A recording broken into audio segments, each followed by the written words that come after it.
Vitamin ഡിയുടെയും ഈസ്ട്രോജന്റെയും കുറവാണ് മിക്ക ലേഡീസിന്റെയും hair പ്രോബ്ലംസിന് പ്രധാന കാരണം. സ്ത്രീകളുടെ മുടി വളർച്ചയ്ക്കും ശക്തിക്കും അത്യാവശ്യമായ വൈറ്റമിൻ ഡിയാലും ഹെർബൽ ഈസ്ട്രോജനാലും സമ്പുഷ്ടമായ ആദ്യത്തെ hair elixir Amrutveni hair elixir for women. ഇവിടെ വന്ന് കയറിയപ്പോൾ ആകർഷിച്ചത് ഈ മനോഹരമായ വീടിന്റെ ഇന്റീരിയേഴ്സ് ആണ്. സ്വന്തം ആണെന്ന് എനിക്ക് തോന്നുന്നു. ഇത് തന്നെയാണ് ഇതിന്റെ ഓരോ മുക്കുമൂലയിലും ഭംഗി നിറച്ചു വെച്ചിരിക്കുകയാണ്. ഭംഗി അതെന്താന്ന് വെച്ചാൽ നമ്മളിപ്പോൾ ഇത്രയും വർഷം അവിടെ താമസിച്ച പിന്നെ നമ്മൾക്ക് ഈ പറഞ്ഞ പോലെ എൻ്റെ ഫ്രണ്ട്സിൻ്റെ അവിടെ ഇവിടെയൊക്കെ നമുക്ക് പോയി പല ഐഡിയാസ് ഉണ്ട്. അപ്പം നമ്മൾക്ക് ഒരു സ്ഥലം നമ്മളുടെ ആവുമ്പോഴത്തേക്കും നമുക്കത് എത്ര എങ്ങനെയൊക്കെ നമുക്ക് ചെയ്യാം. അപ്പം ഞങ്ങളുടെ ഫേർണിച്ചറൊക്കെ ഞങ്ങൾ ബഹ്റിനിൽ നിന്ന് കൊണ്ടുവന്ന ഫേർണിച്ചേഴ്സാണ്. എല്ലാം നല്ല വിലയുള്ളതാണ്. അത്യാവശ്യം കുഴപ്പമില്ല. ഇല്ല, അവര് പറയുന്നത് റോസ് വുഡ് എന്നാണ് അവർ പറഞ്ഞത്. അപ്പൊ നമുക്കറിയില്ല. എന്ന് വെച്ചാൽ ഇത് മദർ ഓഫ് പേൾ എന്ന് പറയുന്ന അത് ഇൻലേ ചെയ്ത ഇതാണ്. അപ്പൊ അന്ന് വാങ്ങിച്ച അന്ന് അവിടെ കണ്ട് നല്ല കൗതുകം, നല്ല ഭംഗിയുണ്ടെന്ന് വെച്ചാൽ അങ്ങനെയല്ല. നമ്മള് ഞങ്ങൾ അവിടെ അത്രയും വർഷം താമസിച്ചില്ല, 25 വർഷത്തേക്കുള്ളിൽ താമസിച്ചില്ല. അപ്പൊ നമ്മളവിടെ താമസിക്കുമ്പോൾ നമ്മൾക്ക് യൂസ് ചെയ്യാനുള്ള സാധനങ്ങളൊക്കെ നമ്മൾ വാങ്ങിക്കുമല്ലോ. അപ്പോൾ അത് നമ്മളൊരു ഇൻവെസ്റ്റ്മെൻറ്റ് പോലെ വാങ്ങിച്ചതാണ്. അപ്പോൾ അത് നമ്മൾ അവിടെ ഇട്ടിട്ട് വരാൻ നമുക്ക് താല്പര്യമില്ലായിരുന്നു. ഇപ്പോൾ കുറേ ആൾക്കാർ അവിടുത്തെ ഇട്ടിട്ട് ഇവിടെ വന്ന് വാങ്ങിക്കുന്നവരുണ്ട്. പക്ഷെ നമ്മൾ ഇതൊക്കെ അന്നേ നല്ല വിലയുള്ളതുകൊണ്ട് നമ്മൾ അത് വാങ്ങിച്ചിട്ട് പിന്നെയും നമ്മൾ കാശ് കളയേണ്ട ആവശ്യമില്ലല്ലോ. അപ്പം നമ്മൾ വരുമ്പോൾ നമ്മളുടെ കണ്ടെയ്നറിലാണല്ലോ സാധനങ്ങളൊക്കെ ഇതൊക്കെ ഈ ചെടികളെല്ലാം ഇവിടുന്ന് വാങ്ങിച്ചത്. അതൊക്കെ ഇവിടെ തന്നെയാണ്. നമ്മൾ പർച്ചേസിന് പോകുമ്പോൾ കളക്ട് ചെയ്യുന്നതാണോ? ഇങ്ങനെ ഇതിനു വേണ്ടി ഇന്റീരിയറിനായിട്ട് നമ്മൾ ചെയ്യുന്നതാണോ? ഏതാണ് ചെടികളുടെ അങ്ങനെയുള്ള ഓരോ അങ്ങനെയുള്ളതൊക്കെ ഞങ്ങൾ ഈ പറഞ്ഞ കുറെ ട്രാവൽ ചെയ്തുകൊണ്ട് കുറെ സാധനങ്ങൾ പലയിടത്തും നമ്മൾ ഭംഗി കാരണം നമ്മൾ വാങ്ങിക്കില്ല. അപ്പം അതൊക്കെ ഈ പറഞ്ഞാൽ നമ്മൾ എവിടെയൊക്കെ വെക്കും എങ്ങനെയെന്നൊക്കെ ഉള്ളത്. ഇപ്പം ഞങ്ങളുടെ ഇവിടെ തന്നെ ഇത്രയും ഈ വാൾ ഹാങ്ങിങ്സ് പോലെ പ്ലേറ്റ്സ് ആണ്. പക്ഷേ ഇത് ഓരോ രാജ്യത്തെയും ഇതാണ്.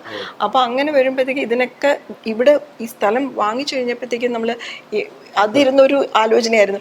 ഓരോന്ന് എവിടെ വെക്കും. ഇപ്പോൾ ആ അലമാര എവിടെ വെക്കണം, അതെവിടെ വെക്കണം, അല്ലെങ്കിൽ പെയിൻറ്റിങ്സ്. അപ്പോൾ ഇത് ഞങ്ങൾ പയ്യന്നൂർ പോയപ്പോഴത്തേക്കും പയ്യന്നൂരുള്ള ഒരു ആർട്ടിസ്റ്റിനെ കൊണ്ട് വരപ്പിച്ചതാണ്. അപ്പം എന്ന് വെച്ചാൽ ഇത് ഞാൻ ഓൺലൈൻ ഒരു ചേച്ചിയുടെ ഇതിൽ കണ്ടു കഴിഞ്ഞപ്പോൾ എനിക്ക് ഇഷ്ടപ്പെട്ടു. അപ്പോൾ എന്ന് വെച്ചാൽ നമുക്കെല്ലാം വന്ന് ഒരു കളർ കൂടുതൽ നമ്മൾ ഒത്തിരി അങ്ങനെയുള്ള എനിക്ക് ടേസ്റ്റ് ഇല്ല. അപ്പം അമ്മ പറഞ്ഞൊരു സ്പ്ലാഷ് ഓഫ് കളർ എന്ന് പറയുന്നത് വ്യത്യാസമായിട്ടുള്ള ഇതെന്ന് പറഞ്ഞിട്ട്, അപ്പം ഇത് മുച്ചിലോട്ട് ഭഗവതി എന്നാണ് പറഞ്ഞത്. അപ്പം അങ്ങനെ ആദ്യമായിട്ട് ഞങ്ങൾ തെയ്യം കാണാനായിട്ട് പ്രകാശിൻ്റെ ഒരു കൊളീഗ് ഉണ്ടായിരുന്നു ഇവിടെ, പയ്യന്നൂരുകാരാണ് അവർ. അപ്പം അവരുടെ വീട്ടിൽ പോയിട്ട് താമസിച്ച് തെയ്യമൊക്കെ കണ്ട് അപ്പം അവിടെ പോയിട്ട് ഞങ്ങൾ വരപ്പിച്ച് കൊണ്ടുവന്നതാണ്. അപ്പം അങ്ങനെ ഓരോന്നിനും ഓരോ ഇടങ്ങളും അങ്ങനെ മനോഹരമായിട്ട് സൂക്ഷിച്ചിരിക്കുകയാണ്. അപ്പൊ ഈ ക്ലോക്ക് ഇത് ഞങ്ങൾ ജർമ്മനിയിൽ നിന്ന് വാങ്ങിച്ചതാണ്.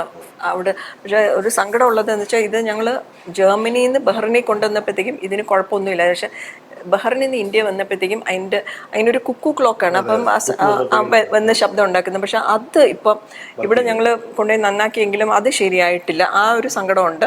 അല്ലാതെ പെൻഡിലും ഇതും ഐ മീൻ ക്ലോക്ക് ടൈമൊക്കെ കറക്റ്റാണ്. ആ കുക്കു ഇപ്പം വരുന്നില്ല. ഏറ്റവും വില കൂടിയ സാധനം. അയ്യോ, അങ്ങനെ നമ്മൾ ഇതുവരെ നോക്കിയിട്ടില്ല. എല്ലാത്തിനും ചെറിയ വിലയാണെങ്കിലും ഭയങ്കര പ്രഷ്യസ് ആണ്.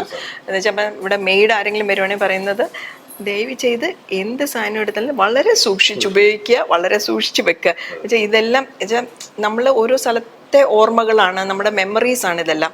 അപ്പം അത് നമുക്ക് ചിലപ്പം ചെറിയൊരു സാധനമായിരിക്കാം. പിന്നെ ഗിഫ്റ്റ്സ് ആയിട്ട് കിട്ടിയതുണ്ട്, അങ്ങനെയുള്ള പലത്. ഇപ്പം അമ്മുവിൻ്റെ പിയാനോ ആണ് അവിടെ ഇരിക്കുന്നത്. അപ്പം പിയാനോൻ്റെ മേളിലിരിക്കുന്ന ആ ഒരു പടം എന്ന് പറയുന്നത് ഞാൻ ചെയ്ത പടമാണത്. അപ്പം ഞാൻ അവിടെ ആർട്ട് സ്കൂളല്ല, ആർട്ട് ക്ലാസ്സസ് ഉണ്ട്.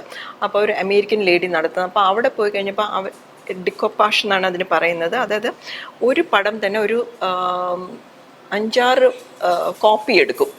കോപ്പി എടുത്തിട്ട് അതിലെ രൂപങ്ങൾ വന്ന് അല്ലല്ല, ഫോട്ടോ അല്ല, ഓരോ കോപ്പി ഒരു ഇതിലെനിക്ക് ഒരു 6 കോപ്പിയെങ്കിലും ഉണ്ട്. ആ കോപ്പി എടുത്തിട്ട് ആ പടം മാത്രമായിട്ട് വെട്ടി എടുക്കും. എന്നിട്ട് നമ്മൾ ആ പടം ഒട്ടിച്ചിട്ട് ഒരു ഗ്ലൂ വെച്ചിട്ട് അതിൻ്റെ മേളിലൊട്ടിച്ച് അപ്പം നമുക്കതൊരു 3D എഫക്റ്റ് പോലെ അതങ്ങനെ കാണും.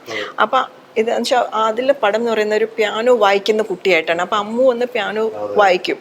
അപ്പം അവൾക്ക് വേണ്ടിയിട്ട് അങ്ങനെ ചെയ്തതാണ്. അപ്പം അങ്ങനെയുള്ള ചില കാര്യങ്ങളൊക്കെ ഇപ്പോൾ അവിടെ ഇരിക്കുന്ന ഫ്രെയിംസ് ആണെങ്കിൽ ഈ പറഞ്ഞ പോലെ പ്ലേറ്റിൽ വാഷ് ചെയ്തിട്ട് നമ്മൾ ഒട്ടിക്കുന്നതാണ്. അതിൻ്റെ മുകളിൽ നമ്മൾ വാർണിഷൊക്കെ ചെയ്യുമ്പം അത് ലൈഫ് ലോങ് ആയിട്ട് അങ്ങനെ ഇരിക്കും. അപ്പോൾ അങ്ങനെയുള്ള പല പിന്നെ ചില വുഡ് വർക്കിൽ പെയിൻറ്റിങ്സ് എഴുതിയത് നമ്മൾ ഇൻട്രസ്റ്റിംഗ് ആയിട്ടുള്ള ഇത്.